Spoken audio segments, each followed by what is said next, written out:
ازيكم يا جماعه عاملين ايه؟ مبدئيا قبل ما نبدا فيديو النهارده حابب اقول لكم بس ان انا زوري واجعني جدا وتعبان قوي، فلو صوتي في الحلقه دي مختلف احنا ولا غيرنا المايك ولا عملنا اي شيء مختلف، هي المشكله فيا أنا. ولكن زي ما انتم عارفين احنا بننزل كل يوم حلقه على اليوتيوب لمده 100 يوم عشان نشوف على اخر ال 100 يوم دول هنوصل لكام مشترك. فما كانش ينفع نفوت النهارده عشان كده هنكون خسرنا التشالنج من سابع يوم. وفي نفس الوقت موضوع حلقه النهارده موضوع شيق جدا ومهم جدا بالنسبه لي، وعملت فيه ريسيرش بشكل كبير وحاسس ان في مواضيع مختلفه ممكن نتكلم فيها. وطبعا موضوع الحلقه هو انهيار البرازيل في الكوره اللي هي اللعبه الشعبيه الاولى عندهم. دول معروفين، دول اكتر ناس مجانين بكره القدم. ايه اللي بيحصل؟ يعني كلنا شايفين الفشل اللي بيقدموه في كاس العالم من ساعه ما كسبوها في 2002. لعبوا بعديها 5 كاس عالم ما تاهلوش لبعد ربع النهائي، والمره الوحيده اللي وصلوا فيها لنص النهائي كانت في 2014. البطوله كانت على ارضهم وشالوا 7 من المانيا. لكن الجديد دلوقتي كمان ان هم بيخرجوا من الكوبا امريكا من الكوارتر فاينل اللي هو الدور اللي بعد المجموعات على طول. حتى في دور المجموعات ما عرفوش يكسبوا كل ماتشاتهم. طب بلاش، تعال نبص اصغر شويه. الفريق الاولمبي ما عرفش يتاهل للاولمبياد بتاعت باريس السنه دي، فواضح ان في مشكله. لكن الامانه كالعاده افكار الفيديوهات دي مش انا اللي بطلع بيها. فكره فيديو النهارده اتكتبت لي تحت في كومنتات من واحد اسمه، يعني هو مسمي نفسه ديتوتوكي،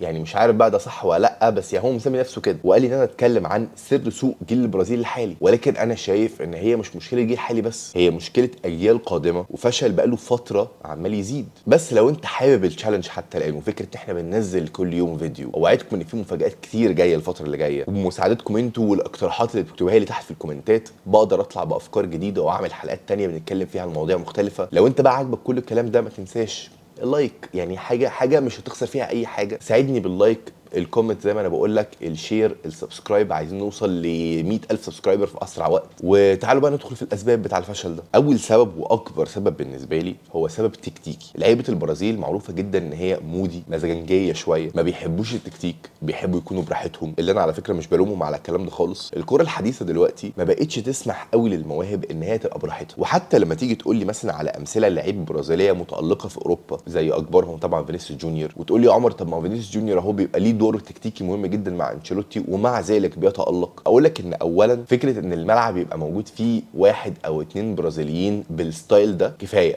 الملعب مش هيستحمل اكتر من كده، لان انت ممكن تخلي بقيه الفرقه تخدم عليه. فينيسيوس جونيور مش بيحب يرجع يدافع قوي، تمام، فمثلا هنخلي بلينجهام يغطي من وراه، هنخلي الباك شمال اللي هو مندي ما يطلعش قوي وما يتسندش قوي هجوميا، هنحاول نليسها يعني بحيث ان هو يتالق ويدينا اللي احنا عايزينه، وفي نفس الوقت برضو الفريق تكتيكيا ما ينهارش. ولكن لما يكون مثلا بتلعب في منتخب البرازيل وعندك من 11 اللي في الملعب 7 8 مش بيحبوا يعملوا اي ادوار تكتيكيه خالص في الملعب، طب ما طبيعي هيحصل انهيار. ده كتر الف خيرهم باللي هم بيعملوه ده دلوقتي اساسا. فدي اول مشكله. منها بقى نروح لايه؟ الطريقه اللي اللعيبه البرازيليه بتتربى بيها. المشكله دي واضحه جدا ان الهويه البرازيليه محتاجه تتغير لو هم لسه مهتمين بالكوره، لو هم عايزين يرجعوا يكسبوا كاس عالم تاني ويكونوا بينافسوا بشكل قوي جدا على القاب مختلفه. محتاجين يربوا العيال الصغيره على فكره الالتزام. امتى اخر مره شفت لعيب برازيلي بيلعب مثلا 15 سنه في اوروبا ملتزم، ما بيعملش اي غلطات، مكمل مع فريقه بتركيز وعامل مسيره خرافيه من غير اصابات، من غير دلع، من غير اي حاجه من الكلام ده؟ نادرا ما بتشوفها. فالمشكله دي مش بتتحل لما اللعيب يروح اوروبا، المشكله دي لازم تحلها من تحت من وهم صغيرين، وهو عندهم 8 9 سنين، ان اللعيب ما يتنجمش زياده عن اللزوم، واللعيب يتعلم ان الالتزام اكتر حاجه هتفيده اكتر من مهارته كمان. تاني حاجه لو بنتكلم على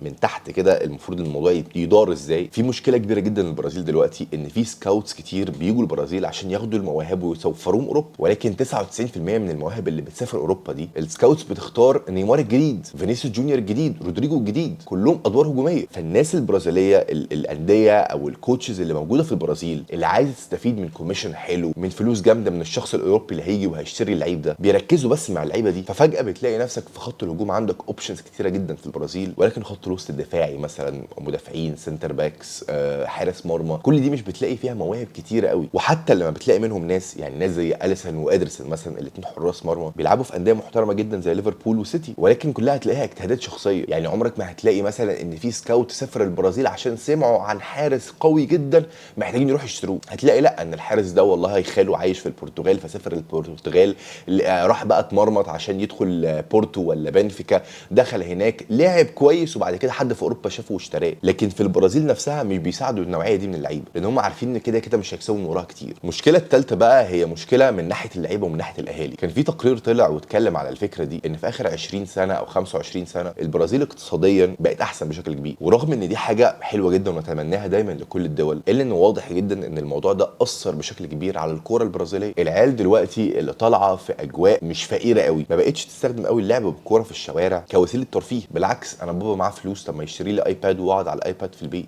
او يا سيدي على الاقل حتى لو كده كده هيموت يلعب كوره هيبقى عايز يروح يلعب في اكاديميه مش في الشارع، لان ده اقل من مستواه. وتيجي هنا المشكله ان البرازيل مش جاهزه من ناحيه الاكاديميات. عدد الاكاديميات اللي موجوده في البرازيل مقارنه بالعدد البشري اللي هو تقريبا عدى ال 200 مليون دلوقتي فرق شاسع، فبتلاقي ان بيحصل فيه وسايط مين اللعيبه اللي تدخل الاكاديميات دي، ويبقى بعد كده التركيز عليها هي، بدل ما نروح ونبص على اللعيبه اللي بتلعب في الشوارع اللي هم غالبا بيكونوا امهر لعيبه وبيكسبوا خبرات بشكل مش طبيعي. وهي دي اللعيبه اللي لما طلعت ولعبت بروفيشنالي كسبت البرازيل 5 كاس عالم في تاريخها. فدي كمان هي مشكله ثانيه. المشكله الاخيره بقى هي مشكله المدربين نفسهم. المدربين البرازيليين تحس ان هم اوت ديتد قوي. امتى اخر مره سمعت عن مدرب برازيلي منتشر قوي في اوروبا، بوبولار قوي، اسمه مسمع، مجتهد؟ مفيش اي حاجه من الحاجات دي. لان اولا لعيبه الكوره نفسها على ما بتخلص الكارير بتاعها بتبقى قرفت من الكوره وبقى معاها شويه فلوس ومش بيفكروا قوي في موضوع ان هم يكملوا في مسيره تدريبيه. وحتى البشر العادي اللي موجود في البرازيل مش عارف بقى هل البرازيل مش بتساعدهم قوي في ان هم يطلعوا اوروبا كمدربين، يدوهم منح مثلا فيقضوا فترات معايشه فيتعلموا بشكل مختلف فيستفيدوا من الخبرات اللي موجوده في اوروبا، فلما حد فيهم يجي ويمسك المنتخب البرازيلي يبقى مدرب تكتيكي واعد زي ما الارجنتين كان بتعمل مثلا. وبالمناسبه موضوع الارجنتين ده ليه سبب كبير جدا، ان الارجنتين بعكس البرازيل اقتصاديا بقى في اخر 20 سنه انهارت. فزي ما تقول كده كل الناس اي حد بيجي له فرصه ان هو يهرب من بلده ويروح على اوروبا بيروح، بالذات اسبانيا طبعا. فخلق كوادر بره بشكل كبير، لما بيرجعوا بقى ويفيدوا منتخبهم بيستفيدوا بشكل اكبر. بس في حته المدربين دي انا شايف لها حل، وشايف بصراحه ان هم بيفكروا صح في الحته دي، وهو ان بكل بساطه بيحاولوا على قد ما يقدروا يقنعوا مدرب كبير زي انشيلوتي يجي ويمسك المنتخب ويكون معاه واحد من المساعدين مدرب برازيلي صغير عايز يتعلم، بحيث ان هو يكون مع انشيلوتي لمده سنتين 4 سنين قدام. ولما انشيلوتي يقرر ان هو يعتزل او يروح اي حته ثانيه المدرب ده يكون شرب من انشيلوتي ويمسك بقى ويبقى هو المدرب التكتيكي بتاع البرازيل الفتره اللي جايه. فمن ناحيه المدربين دي انا شايفها خطه كويسه جدا، ولكن المشكله تظل ماشي لو بقيت عندك مدرب كويس جدا واللعيبه كلها لسه بتدلع في الملعب ايه اللي هيحصل ساعتها؟ بس كده دي المشاكل اللي انا شايفها موجوده في البرازيل حاليا. عايز اسمع جدا رايكم في الموضوع ده تحت في الكومنتات، وكالعاده تقترحوا عليا فكره فيديو بكره. ما تنسوش اللايك والشير والسبسكرايب. يلا سلام.